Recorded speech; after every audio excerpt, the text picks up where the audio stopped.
Hi hello guys, welcome back to Aadya colourful. ನಾನು Suma. Friends, ಇವತ್ತಿನ ವಿಡಿಯೋದಲ್ಲಿ ತುಂಬಾ ಈಸಿಯಾಗಿರುವಂಥ, ಟೇಸ್ಟಿಯಾಗಿರುವಂಥ, ಒಂದು ಹೆಲ್ದಿಯಾಗಿರುವಂಥ ರೆಸಿಪಿಯನ್ನು ನಿಮ್ಮ ಜೊತೆ ಶೇರ್ ಮಾಡ್ಕೊಳ್ತಾ ಇದ್ದೀನಿ. ಒಮ್ಮೆ ಈ ರೀತಿ ನುಗ್ಗೆಕಾಯಿ ಫ್ರೈ ಮಾಡಿದ್ರೆ ಎಲ್ಲರಿಗೂ ತುಂಬಾ ಇಷ್ಟ ಆಗುತ್ತೆ. ಅಷ್ಟು ಟೇಸ್ಟಿಯಾಗಿರುತ್ತೆ, ಎಲ್ಲರೂ ಬಾಯಿ ಚಪ್ಪರಿಸ್ಕೊಂಡು ತಿಂತಾರೆ ಅಂತಲೇ ಹೇಳ್ಬೋದು ಈ ಒಂದು ನುಗ್ಗೆಕಾಯಿ ಫ್ರೈಯನ್ನು. ಸೊ ಯಾವಾಗಲೂ ಕೂಡ ಮನೆಯಲ್ಲಿ ನುಗ್ಗೆಕಾಯಿ ಸಾಂಬಾರನ್ನು ತಯಾರಿಸಿರ್ತೀರ, ಆದರೆ ನುಗ್ಗೆಕಾಯಿ ಫ್ರೈಯನ್ನು ಈ ರೀತಿಯಾಗಿ ಒಂದ್ಸಲ ತಯಾರಿಸಿ ನೋಡಿ ಫ್ರೆಂಡ್ಸ್, ನೀವು ಕೂಡ ತುಂಬ ಇಷ್ಟಪಡ್ತೀರಾ ಇದನ್ನು. ಮೊದಲನೇದಾಗಿ ನುಗ್ಗೆಕಾಯಿ ಫ್ರೈ ಮಾಡೋದಕ್ಕೆ ಒಂದು ಪ್ಯಾನಿಗೆ 1 ಸ್ಪೂನ್ ಆಗೋಷ್ಟು ಜೀರಿಗೆಯನ್ನು ಹಾಕ್ಕೊಳ್ತಾ ಇದ್ದೀನಿ. ಜೀರಿಗೆಯನ್ನು ಸ್ವಲ್ಪ ನಾವು ಡ್ರೈ ರೋಸ್ಟ್ ಮಾಡ್ಕೋಬೇಕಾಗುತ್ತೆ. ಅದಾದ ನಂತರ ಕಡಲೆ ಬೀಜವನ್ನು ಹಾಕ್ಕೊಳ್ತಾ ಇದ್ದೀನಿ, ಒಂದು 2 ಸ್ಪೂನ್ ಆಗೋಷ್ಟು ಕಡಲೆ ಬೀಜ. ಅದಾದ ನಂತರ 2 ಬ್ಯಾಡಗೆ ಮೆಣಸಿನ್ಕಾಯಿಯನ್ನು ಹಾಕ್ಕೊಳ್ತಾ ಇದ್ದೀನಿ. ಹಾಗೆ ಒಂದು 2ರಿಂದ 3 ಸ್ಪೂನ್ ಆಗೋಷ್ಟು ಕಡಲೆ, ಉರಿಗಡಲೆ ಅಂತ ಹೇಳ್ತೀವಲ್ಲ, ಅದನ್ನು ಹಾಕ್ಕೊಳ್ತಾ ಇದ್ದೀನಿ. ಇಷ್ಟನ್ನು ಕೂಡ ಈಗ ನಾವು ಡ್ರೈ ರೋಸ್ಟ್ ಮಾಡ್ಕೊಳ್ಳೋಣ. ಇದನ್ನು ಹಾಗೆ ಉರಿಬೇಕಾಗುತ್ತೆ. ಸ್ಟವ್ನ ಲೋ ಫ್ಲೇಮಲ್ಲಿ ಇಟ್ಕೊಂಡೆ ಇದನ್ನು ಮಾಡ್ಕೋಬೇಕಾಗುತ್ತೆ. ಸ್ವಲ್ಪ ಒಂದು ಒಳ್ಳೆ ಫ್ಲೇವರ್ ಬರ್ತಾ ಇರುತ್ತೆ, ಅಲ್ಲಿವರೆಗೂ ಸ್ವಲ್ಪ ಇದನ್ನು ನಾವು ಡ್ರೈ ರೋಸ್ಟ್ ಮಾಡ್ಕೊಳ್ಳೋಣ. ಸೊ ಫ್ರೆಂಡ್ಸ್, ನೀವ್ಯಾರಾದ್ರೂ ಫಸ್ಟ್ ಟೈಮ್ ನನ್ನ ಚಾನಲ್ಗೆ ವಿಸಿಟ್ ಮಾಡಿದರೆ ಪ್ಲೀಸ್ ನನ್ನ ಚಾನಲ್ನ ಸಬ್ಸ್ಕ್ರೈಬ್ ಮಾಡ್ಕೊಳ್ಳಿ, ಹಾಗೆ ಲೈಕ್ ಮಾಡಿ ಮತ್ತು ಹೆಚ್ಚೆಚ್ಚು ಶೇರ್ ಮಾಡೋದಂತೂ ಮರಿಬೇಡಿ. ಸೊ ಈಗ ಈ ರೀತಿಯಾಗಿ ಮಾಡ್ಕೊಂಡ ನಂತರ ಸೊ ಇದು ಒಂದು ಒಳ್ಳೆ ಫ್ಲೇವರ್ ಬರ್ತಾ ಇದೆ ಮತ್ತು ಚೆನ್ನಾಗಿ ಎಲ್ಲದು ಕೂಡ ರೋಸ್ಟ್ ಆಗಿದೆ, ಕಲರ್ ಕೂಡ ಎಲ್ಲ ಕೂಡ ಚೇಂಜ್ ಆಗಿದೆ, ನೋಡ್ಬೋದು ನೀವು ಕೂಡ. ಸೊ ಇಷ್ಟ ಆಗಿದೆ. ಇದನ್ನು ಸ್ಟವ್ ಆಫ್ ಮಾಡಿ ನಾನು ಒಂದು ತಟ್ಟೆಗೆ ಇದನ್ನು ತಣ್ಣಗಾಗೋದಕ್ಕೆ ಬಿಟ್ಟಿದ್ದೆ. ಸೊ ಪೂರ್ತಿಯಾಗಿ ತಣ್ಣಗಾಗಲಿ. ತಣ್ಣಗಾದ ನಂತರ ಒಂದು ಮಿಕ್ಸಿ ಜಾರ್ಗೆ ಹಾಕ್ಕೊಳ್ಬೇಕಾಗುತ್ತೆ ಇದನ್ನು. ಈಗ ಒಂದು ಪೂರ್ತಿಯಾಗಿ ತಣ್ಣಗಾದ ನಂತರ ಒಂದು ಜಾರಿಗೆ ಈಗ ಎಲ್ಲದನ್ನು ಕೂಡ ಹಾಕಿ ಪೌಡರ್ ಮಾಡ್ಕೊಂಬರೋಣ. ಮೆಣಸಿನ್ಕಾಯಿ ನಿಮಗೆ ನಿಮಗೆ ಮಾಮೂಲಿ ಮೆಣಸಿನ್ಕಾಯಿ ಇದ್ದರೆ ಅದನ್ನೇ ಉಪಯೋಗಿಸಿ, ಅಥವಾ ಬ್ಯಾಡಗಿ ಇದ್ದರೆ ಬ್ಯಾಡಗಿಯನ್ನು ಉಪಯೋಗಿಸಿ, ಕಲರ್ ಕೂಡ ತುಂಬ ಚೆನ್ನಾಗಿ ಬರುತ್ತೆ.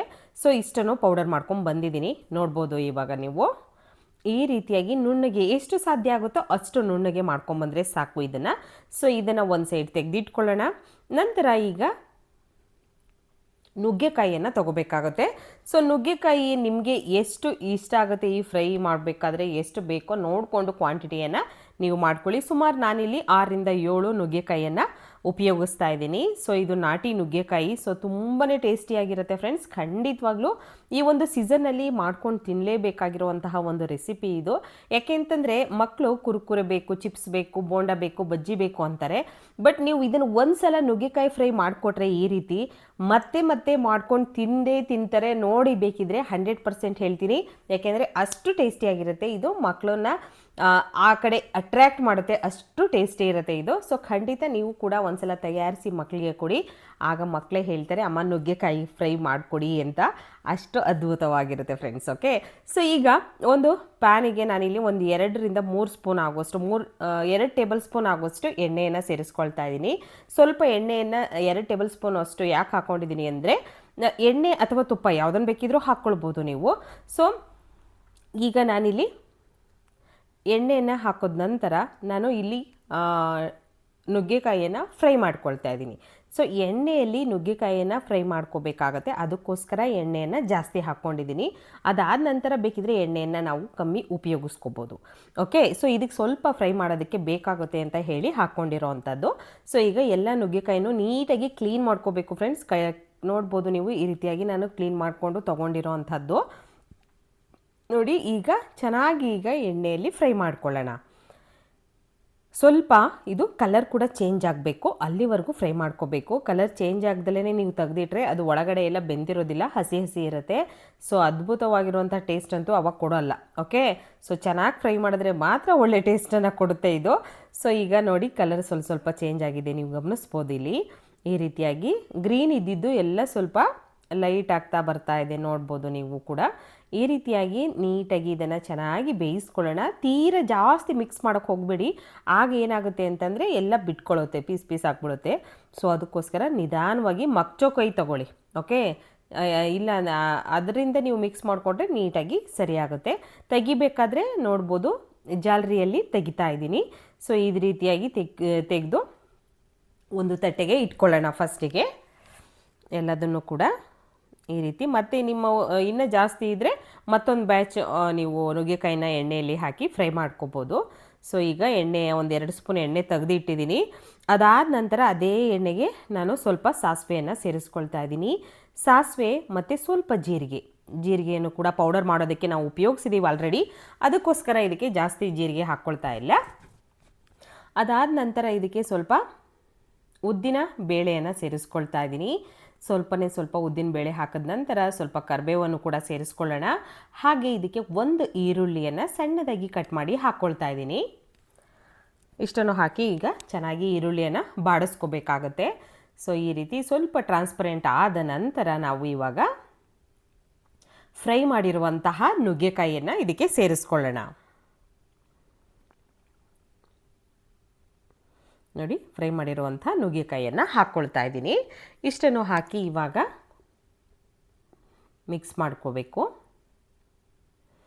ಈ ರೀತಿಯಾಗಿ ಮಿಕ್ಸ್ ಮಾಡಬೇಕಾದ್ರೂ ಅಷ್ಟೇ ನೀವು ಈ ಥರ ಕೈಯನ್ನು ತಗೊಳ್ಳಿ. ಮಾಮೂಲಿ ಸ್ಪೂನ್ ಎಲ್ಲ ಆ ಥರ ತೊಗೊಂಡ್ರೆ ಮಿಕ್ಸ್ ಆಗಿಬಿಡುತ್ತೆ. ಸೊ ಚೆನ್ನಾಗಿ ನೀಟಾಗಿ ಬರೋದಿಲ್ಲ. ಅದಕ್ಕೋಸ್ಕರ ಈಗ ಖಾರಕ್ಕೆ ಸ್ವಲ್ಪ ಅಚ್ಕಾರದ ಪುಡಿಯನ್ನು ಹಾಕ್ಕೊಳ್ತಾ ಇದ್ದೀನಿ ನಾನಿಲ್ಲಿ. ಸ್ವಲ್ಪ ಅರಿಶಿಣ ಹಾಕ್ಕೊಳ್ಳೋಣ. ಹಾಗೆ ನಾವಿವಾಗ ರುಚಿಗೆ ತಕ್ಕಷ್ಟು ಉಪ್ಪನ್ನು ಕೂಡ ಸೇರಿಸ್ಕೊಳ್ತಾ ಇದ್ದೀವಿ.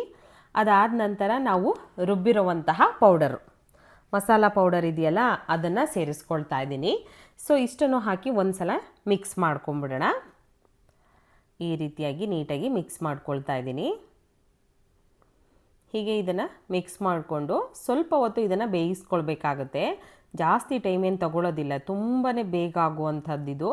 ಸೊ ಈ ರೀತಿಯಾಗಿ ಸ್ವಲ್ಪ ಮಸಾಲೆ ಎಲ್ಲ ಈ ನುಗ್ಗೆಕಾಯಿ ಚೆನ್ನಾಗಿ ಹಿಡಿಬೇಕು. ಅದಕ್ಕೋಸ್ಕರ ಒಂದು 2 ನಿಮಿಷ ಹಾಗೆ ಸ್ಟವ್ ಮೇಲೆ ಫುಲ್ ಲೋ ಫ್ಲೇಮ್ ಮಾಡಿ ನೀವು ಇದನ್ನು ಇಡಬೇಕಾಗತ್ತೆ. ಹಾಗೆ ಸ್ವಲ್ಪ ಒಂದು ಮೆಣಸಿನಕಾಯಲ್ಲಿ ಅರ್ಧ ಸಣ್ಣದಾಗಿ ಕಟ್ ಮಾಡಿ ಹಾಕ್ಕೊಂಡಿದ್ದೀನಿ. ಸ್ವಲ್ಪ ಕೊತ್ತಂಬರಿ ಸೊಪ್ಪನ್ನು ನಾನು ಹಾಕ್ಕೊಳ್ತಾ ಇದ್ದೀನಿ. ಇಷ್ಟನ್ನು ಹಾಕಿದ ನಂತರ ಒಂದು ಸಲ ಮಿಕ್ಸ್ ಮಾಡಿ ಇದನ್ನು ನಾವು ಬೇಯಿಸ್ಕೋಬೇಕಾಗತ್ತೆ. ಸೊ ಬೇಯಿಸಿದ ನಂತರ ನೀಟಾಗಿ ನೋಡಿ, ನಾನು ಮಿಕ್ಸ್ ಮಾಡಬೇಕಾದ್ರೂ ಅಷ್ಟೇ ನೋಡ್ಬೋದು ಯಾವ ರೀತಿ ಮಾಡ್ಕೊಳ್ತಾ ಇದ್ದೀನಿ ಅಂತ.